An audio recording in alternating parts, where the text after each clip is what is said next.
नमस्कार, मैं हूं आपके साथ मोनिका गुप्ता और आप देख रहे हैं हर खबर बुलेटिन की शुरुआत करेंगे खास खबरों के साथ। वित्त मंत्री निर्मला सीतारमण ने संसद में 2022 का आम बजट पेश किया। बजट में पीएम गति शक्ति मास्टर प्लान का भी जिक्र किया गया। निर्मला सीतारमण ने कहा कि बजट में सभी वर्गों का ध्यान रखा गया है। वित्त मंत्री ने बताया कि एमएसपी पर किसानों से रिकॉर्ड खरीदी की गई। साथ ही उन्होंने कहा कि क्रिप्टो करेंसी से इनकम पर 30% टैक्स लिया जाएगा। क्या कुछ उन्होंने कहा, आइए आपको सुनाते हैं। Agriculture, the procurement of wheat in Rabi 21-22 and the estimated procurement of paddy in Kharif 21-22 will cover 1,208 lakh metric tons of wheat and paddy from 163 lakh farmers, and 2.37 lakh crores will be the direct payment of MSP value to their accounts. Chemical-free natural farming will be promoted throughout the country with a focus on farmers' lands in 5-kilometer wide corridors along the river Ganga at the first stage. 2023 has been announced as the International Year of Millets. Support will be provided for post-harvest value addition, enhancing domestic consumption, and for branding millet products nationally and internationally. Drawing wisdom from our ancient texts, we continue on the path to progress. The proposals in this budget, while continuing with our declared policy of stable and predictable tax regime, intend to bring more reforms that will take ahead our vision to establish a trustworthy tax regime. This will further simplify the tax system, promote voluntary compliance by taxpayers, and reduce litigation. Introducing new updated return. India is growing at an accelerated pace and people are undertaking multiple financial transactions. The Income Tax Department has established a robust framework of reporting of taxpayers' transactions. In this context, some taxpayers may realize that they have committed omissions or mistakes in correctly estimating their income for tax payment. To provide an opportunity to correct such errors, I am proposing a new provision permitting taxpayers to file an updated return on payment of additional tax. This updated return can be filed within 2 years from the end of the relevant assessment year. At present, the central government contributes 14% of the salary of its employee to the National Pension System, NPS, Tier 1. This is allowed as a deduction in computing the income of the employee. However, such deduction is allowed only to the extent of 10% of the salary in case of employees of the state governments. To provide equal treatment to both central and state government employees, I propose to increase the tax deduction limit from 10% to 14% on employers' contribution to the MPS account of state government employees as well.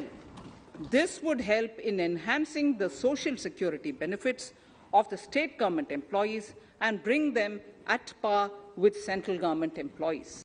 Scheme for taxation of virtual digital assets. There has been a phenomenal increase in transaction in virtual digital assets. The magnitude and frequency of these transactions have made it imperative to provide for a specific tax regime. Accordingly, for the taxation of virtual digital assets, I propose to provide that any income from transfer of any virtual digital asset shall be taxed at the rate of 30%, 30%. No deduction in respect of any expenditure or allowance shall be allowed while computing such income except cost of acquisition. Further, loss from transfer of virtual digital asset cannot be set off against any other income. चलिए अब आपको graphics के जरिए दिखाते हैं कि budget की क्या कुछ बड़ी बातें रहीं। तो बजट में 25 साल का ब्लूप्रिंट तैयार किया गया है। आपको बता दें 7 लाख लोगों को नौकरियां दी जाएंगी। बड़ी घोषणा, हेल्थ इंफ्रास्ट्रक्चर मजबूत होगा। कोरोना काल में जरूरी है हेल्थ इंफ्रास्ट्रक्चर मजबूत हो। LIC का IPO जल्द आएगा। साथ ही 1 साल में 25,000 किलोमीटर हाईवे बनेगा। 100 गति शक्ति कार्गो टर्मिनल बनेंगे। इसी के साथ निजी निवेश को बढ़ावा देने का लक्ष्य भी रखा गया है और MSP पर किसानों से रिकॉर्ड खरीदारी की जाएगी। 3 साल में 400 वंदे भारत ट्रेन चलेंगी। तो वहीं 5 नदियों को आपस में जोड़ा जाएगा। इतना ही नहीं, आपको बता दें कि 130 लाख MSME को अतिरिक्त कर्ज की भी घोषणा की गई है। आज बजट में ये बड़ी घोषणा की गई। 750 नए E-लैब्स बनेंगे। तो वहीं गांव और शहरों में 80 लाख नए मकान की घोषणा की गई है। बड़ी घोषणा, 2022 से 23 में चिप वाले E-पासपोर्ट बनेंगे। इसी के साथ शहरों में इलेक्ट्रिक वाहनों को भी बढ़ाया जाएगा, संख्या बढ़ाई जाएगी। बैटरी अदला बदली पॉलिसी भी बनेगी। साथ ही दिव्यांग के माता पिता को टैक्स में छूट की घोषणा की गई है। तो वहीं कर्मचारियों की पेंशन में टैक्स की छूट की भी घोषणा की गई है। NPS में 14% केंद्र और राज्य का योगदान रहेगा। क्रिप्टो करेंसी से इनकम पर 30% टैक्स की घोषणा की गई है। क्रिप्टो करेंसी पर 1% TDS की घोषणा की गई। चलिए अब आपको ग्राफिक्स के जरिए दिखाते हैं कि बजट में हरियाणा के लिए क्या कुछ खास रहा। 63 लाख किसानों से 1208 मीट्रिक टन गेहूं और धान। MSP पर रिकॉर्ड खरीदारी की जाएगी। आपको बता दें कि किसानों को 2.37 लाख करोड़ रुपए DBT के जरिए दिए जाएंगे। ऑर्गेनिक खेती को बढ़ावा दिया गया। इतना ही नहीं, तिलहन की खेती को बढ़ावा दिया गया है। तो साथ ही फल सब्जी की पैदावार करने वाले किसानों के लिए कॉम्प्रिहेंसिव और एग्रीकल्चर से जुड़े स्टार्टअप और तो यहां पर बड़ी घोषणाएं प्रदेश के लिए की गई हैं। क्या कुछ बड़ी घोषणाएं हैं, ये हम आपको ग्राफिक्स के जरिए दिखा रहे हैं।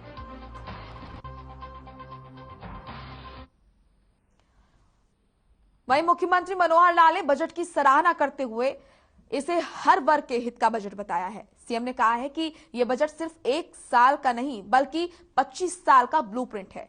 तो वहीं CM ने कहा कि बजट में डिजिटलाइजेशन पर भी बजट में जोर दिया गया है।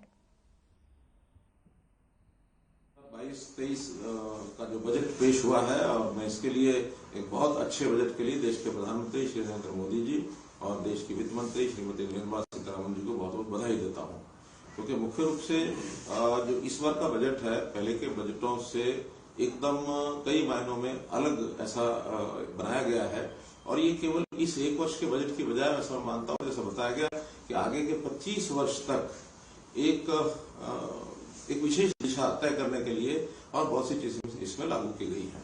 इसमें मुख्य रूप से जैसे जोर दिया गया डिजिटलाइजेशन पर, क्योंकि सारी दुनिया डिजिटलाइजेशन की ओर बढ़ रही है, प्रौद्योगिकी की ओर बढ़ रही है।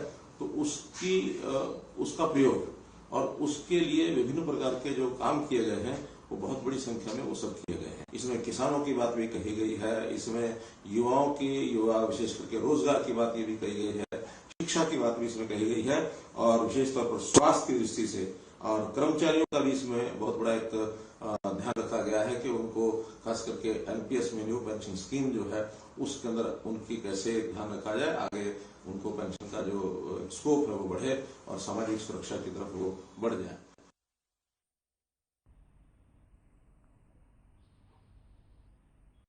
तो वहीं वित्त मंत्री निर्मला सीतारमण ने संसद में 2022 का आम बजट पेश किया, जिसे लेकर नेताओं से लेकर आमजन की प्रतिक्रियाएं सामने आने लगी हैं। हालांकि विपक्ष को ये बजट रास नहीं आया। कांग्रेस नेताओं का कहना है कि ये बजट लोगों की उम्मीदों पर खरा नहीं उतरा है। सब्जी मंडी यूनियन का कार्यकारी अध्यक्ष और दादरी की जो जनता द्वारा बनाई हुई जन आंदोलन समिति का संयोजक, और जिस तरीके से जो सरकार ने 1 तारीख का बजट पेश किया है, उस बजट से आम आदमी, व्यापारी, कर्मचारी, हर वर्ग काफ़ी दुखी है। जो लगातार 2 साल से कोरोना की मार, लॉकडाउन वगैरह झेल कर छोटा व्यापारी बिल्कुल बर्बाद हो चुका था। गरीब के घर में चूल्हा तक जलाने का गैस तक नहीं थी। गैस के जो भाव थे 1000 रुपये तक बढ़ाने का काम किया था। आज हर गरीब आदमी और व्यापारी ने एक उम्मीद लगाए बैठा था, कहीं न कहीं सरकार इस बजट के अंदर कोई ऐसी रिलीफ देगी कि आर्थिक योजना ऐसी लाएगी। या जो बजट पेश किया है उसमें मोबाइल एसेसरी व मोबाइल में कुछ राहत मिलेगी उससे, और लेकिन बजट वैसे जितनी उम्मीद थी उतना बजट तो नहीं है। जैसे बहुत चीजों में राहत दी है, वैसे जो पहले महंगाई बहुत ज्यादा बढ़ा दी, राहत कम दी है।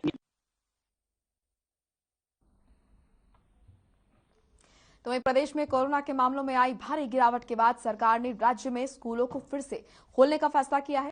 1 फरवरी से 10वीं से 12वीं तक के सभी स्कूल खोले गए, लेकिन स्कूल खोलने के बाद पहले दिन बेहद कम स्कूली बच्चे स्कूल में पहुंचे, जिसके बाद बच्चों के माता पिता द्वारा आज्ञा पत्र दिखाए जाने के बाद ही स्कूल में जाने की अनुमति दी गई। साथ ही कोविड संबंधी नियमों का पालन करवाते हुए सभी छात्रों को कक्षाओं में भेजा गया, जिसके बाद स्कूल के प्रिंसिपल ने सभी कक्षाओं में जाकर कोविड नियमों का निरीक्षण किया।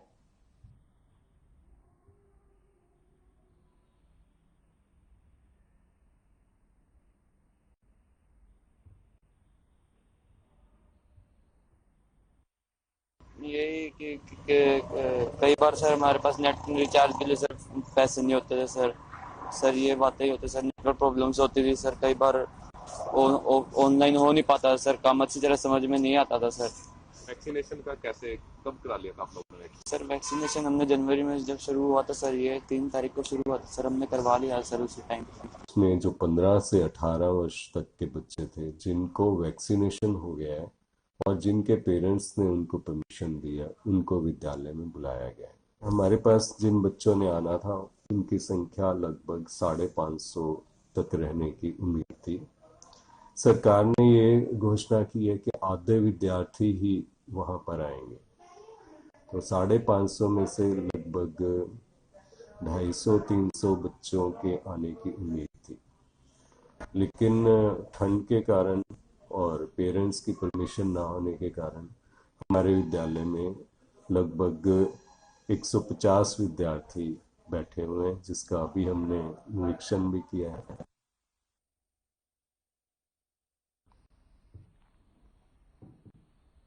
तो वहीं गुरुग्राम में भी 10वीं से 12वीं तक के स्कूलों को छात्रों के लिए खोल दिया गया। स्कूल में एंट्री से पहले बच्चों के हाथों को सैनिटाइज करवाया गया, साथ ही बच्चों के वैक्सीन सर्टिफिकेट भी चेक किए गए। स्कूलों में छात्रों ने आना भी शुरू कर दिया है। स्कूल प्रबंधन की माने तो स्कूल की सभी क्लास रूम को अच्छे से सैनिटाइज करवाया गया। स्कूल में आने वाले छात्रों को सबसे पहले अपने हैंड सैनिटाइज करने की व्यवस्था की गई और उसके बाद छात्रों को अपना वैक्सीन सर्टिफिकेट दिखाना होगा। जिन छात्रों ने कोविड वैक्सीन लगवाई और उनके पास सर्टिफिकेट है, केवल उन्हीं छात्रों को स्कूल में आने की अनुमति है। इसलिए क्लास में जाने से पहले स्कूल प्रबंधन ने छात्रों के वैक्सीन सर्टिफिकेट भी चेक किए। स्कूल में आने वाले छात्र भी काफी उत्साहित दिखाई दिए। छात्रों का कहना है कि ऑनलाइन क्लास से अच्छे से पढ़ाई नहीं होती है।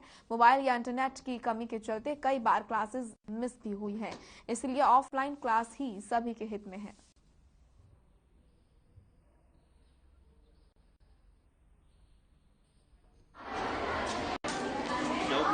और साथ में सभी बच्चों को ये डायरेक्शन दी गई है कि सभी अपनी सर्टिफिकेट लेके आएं जो उनको वैक्सीनेशन हो गई है, और साथ में एक सीट पे एक बैठेंगे, कोई शेयरिंग वगैरह नहीं करेंगे किसी चीज़ की। साथ ही आज दूसरी डोज भी लगनी है। पीएससी से डायरेक्शन आई है कि भी आज जिनकी लगी थी डोज 3 जनवरी को, वो आज लगेगी, क्योंकि 28 दिन हो चुके हैं उनको, तो उसकी भी तैयारी है।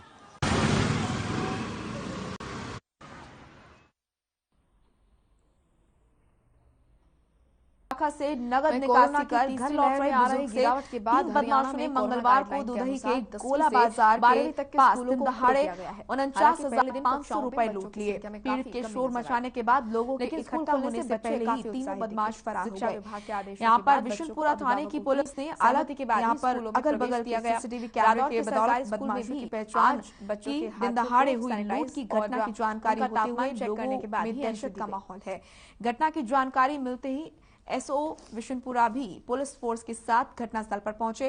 पुलिस ने मौके पर लोगों से जानकारी लेने के साथ ही बैंक से घटनास्थल का के रास्ते में लगे हरियाणा सरकार के या शिक्षा विभाग के निर्देशानुसार कैमरे भी खंगाले। हरियाणा सरकार के या शिक्षा विभाग के निर्देशानुसार 10 जनवरी 2021 को 9 बजे 50 मिनट पर लोग यहाँ CCTV कैमरे भी खंगाले। जो निर्देश दिए गए हैं कि जिन बच्चों को वैक्सीनेशन है उन बच्चों को ही जो है बुलाना है और सहमति पत्र उनके पेरेंट्स से सहमति लेनी है और बच्चों को नहीं बुला सकते यदि उनके बच्चों की पेरेंट्स की सहमति लखनऊ नहीं में है। पूर्व विधायक और पूर्व मंत्री शारदा प्रताप शुक्ला के साथ स्थानीय लोगों ने हस्ताक्षर युक्त शिकायत खबर पत्र है जहां सरकार ने कोरोना नियमों को शिकायत है कि बाहरी प्रशासन के खोलने के आदेश जारी किए थे, लेकिन जिला हिसार कराए गए के ग्रामीणों ने शिक्षा के लोगों की है जिसे ग्रामीण प्रशासन ने जबरन थाना बिजनौर के निर्माण 10वीं तक के स्कूल लिए खुलवा को चिन्हित करा दिया। बिटमड़ा गांव मंत्री ने कहा महिलाएं अति शीघ्र पीड़ितों के साथ न्याय नहीं किया गया तो हम लोग अनिश्चितकालीन धरना प्रदर्शन के लिए भेजा गया बाध्य होंगे।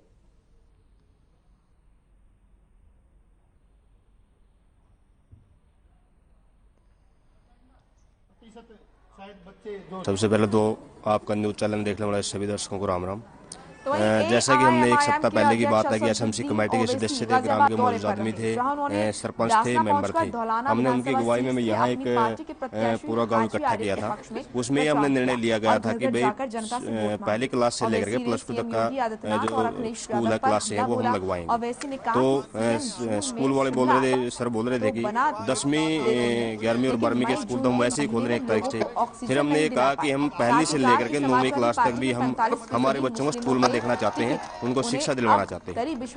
हमें शिक्षा विभाग से जो भी निर्देश या पत्र प्राप्त हुआ था जिसमें 10वीं से 12वीं ही विद्यालय आज से खोले जाने थे, लेकिन पिछले कुछ दिनों से ग्रामीण और जो युवा हैं और जो एसएमसी हैं वो प्रयास रहता है कि हम पहली से हैं वो 12वीं तक विद्यालय खुलवाएंगे और बच्चों की पढ़ाई है वो सुचारू रूप से चले, इसके लिए प्रयासरत थे। तो आज गणमान्य गांव के व्यक्तित्व हैं, एसएमसी के सदस्य हैं, ग्राम पंचायत के सदस्य हैं, उन्होंने आके है बच्चों को साथ लेके आए हैं।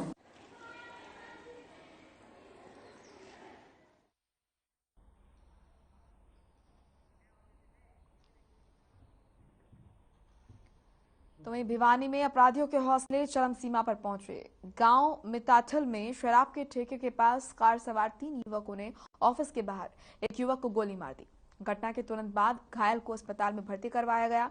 जानकारी मिलते ही पुलिस मामले की छानबीन कर जांच में जुट गई है।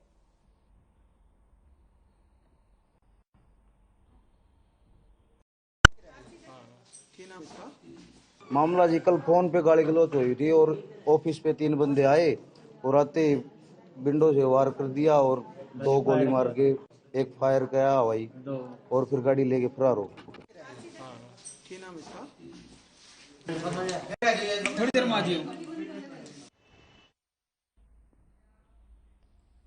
वहीं हांसी में पुलिस ने 35 किलोग्राम गांजे के साथ 2 आरोपियों को गिरफ्तार किया। पुलिस ने आरोपियों को गिरफ्तार कर कोर्ट में पेश कर 1 दिन के पुलिस रिमांड पर लिया है। आरोपियों को पुलिस ने 1 दिन के रिमांड पर लिया। रिमांड के दौरान आरोपियों से पूछताछ की जाएगी, कहां से गांजा लेकर आए थे और कहां इसे सप्लाई करना था।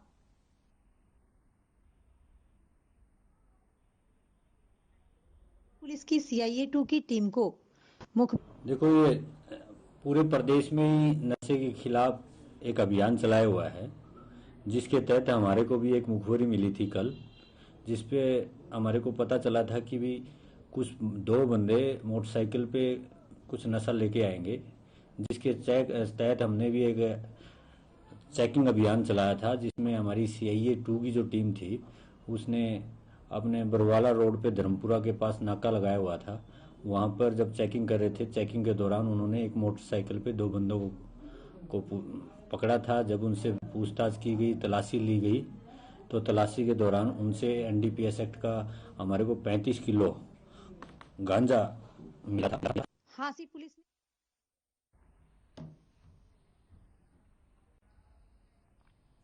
वहीं हरियाणा में कृषि विश्वविद्यालय में कैलेंडर विवाद छिड़ा, जहां किसानों ने यूनिवर्सिटी में प्रदर्शन किया। प्रदर्शन के बाद किसानों और VC मीटिंग की, जिसमें विश्वविद्यालय के VC ने इस मामले में गलती मानी और दोनों पक्षों से सहमति बनने के बाद किसानों को दिए गए कैलेंडर पर फिर से विवाद शुरू हो गया। इस विवाद का अहम मुद्दा ये रहा कि उस कैलेंडर पर चौधरी चरण सिंह की फोटो प्रकाशित करने के बजाय स्टिकर बनाकर चिपकाया गया था।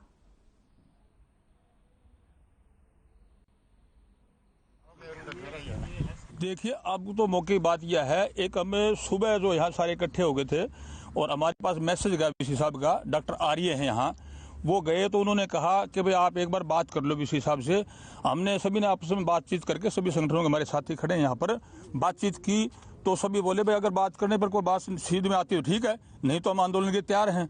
तो फिर 11 सदस्यीय कमेटी उसमें बनाई गई और 11 सदस्यीय कमेटी यहाँ अब अंदर इस हाल में बीसी साहब के साथ अभी मीटिंग हुई है, जिसमें डॉक्टर आर्य, डॉक्टर सारण और अन्य जो यहाँ के जो यूनिवर्सिटी के थे वो सारे इसमें शामिल थे और हमारी पूरी कमेटी शामिल थी।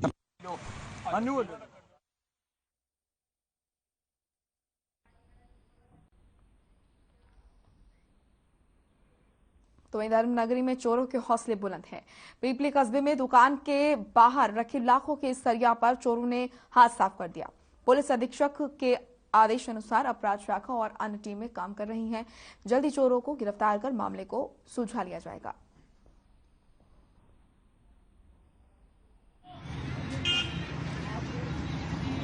मेरा लड़का रात को दुकान बंद करके गया 7 बजे के करीब, और सुबह मेरे पास मेरे पड़ोसी का एक फ़ोन आया कि आपकी दुकान से बाहर की तरफ सरिया नहीं है। हमने आके देखा तो यहाँ पे सरिया नहीं था। कितना सरिया होगा? सरिया 4-5 टन की। तो वहीं पलवल में बिजली वितरण निगम के कार्यकारी अभियंता कार्यालय में कार्यरत एक लाइनमैन को 5,000 रुपए रिश्वत लेते हुए गिरफ्तार किया गया। फरीदाबाद विजिलेंस टीम लिपिक को गिरफ्तार करने के बाद अपने साथ ले गई। गिरफ्तारी की कार्रवाई विजिलेंस विभाग के अतिरिक्त पुलिस अधीक्षक अनिल कुमार ने की। ड्यूटी मजिस्ट्रेट नायब तहसीलदार दिनेश कुमार थे। फिलहाल विजिलेंस की टीम कार्रवाई में जुटी हुई है। ड्यूटी मजिस्ट्रेट नायब तहसीलदार दिनेश कुमार ने बताया कि लूलवाड़ी गांव के रहने वाले धर्मवीर ने शिकायत दी थी कि बिजली बिल कम करने के नाम पर कार्यकारी अभियंता के कार्यालय में कार्यरत लाइनमैन हरिओम 10,000 रुपए की मांग कर रहा था।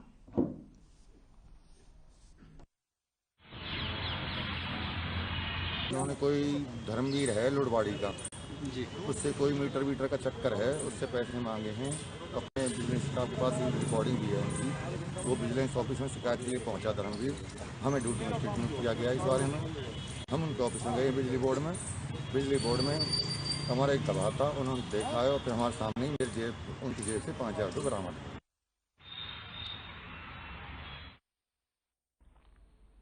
चलिए अब खबर पलवल से है, जहां सेना में भर्ती कराने की मांग को लेकर एक बार फिर से बड़ी संख्या में जिले के युवाओं ने सड़कों पर उतरकर सरकार के खिलाफ विरोध प्रदर्शन किया। आपको बता दें कि सुबह करीब 11 बजे GGDSD कॉलेज के बाहर युवाओं ने भारी संख्या में एकत्रित होते हुए यहां पर धरना शुरू किया। उसके बाद युवा शहर भर में जुलूस निकालते हुए पलवल के लघु सचिवालय पहुंच गए और वहां पहुंचकर पलवल SDM वैशाली सिंह और जिला पुलिस अधीक्षक राजेश दुग्गल को देश के प्रधानमंत्री, रक्षा मंत्री और भारत सरकार के नाम एक ज्ञापन सौंपा। इस अवसर पर SDM और जिला पुलिस अधीक्षक ने युवाओं को आश्वासन दिया कि उनकी मांग को वो सरकार तक पहुंचाने का काम करेंगे। इसके बाद युवा वहां से अपने घरों की तरफ लौट गए। आज हमने ये जो कार्यक्रम किया है आर्मी भर्ती को लेकर के किया, जो पिछले साल से हमारी 2 साल से भर्ती रुकी हुई है, जिसमें एक बार भर्ती आई थी और उसके बाद हम 1 साल से पेपर नहीं हो, उसको लेकर के हमने ज्ञापन दिया है, जिससे हमारा पेपर जल्द से जल्द।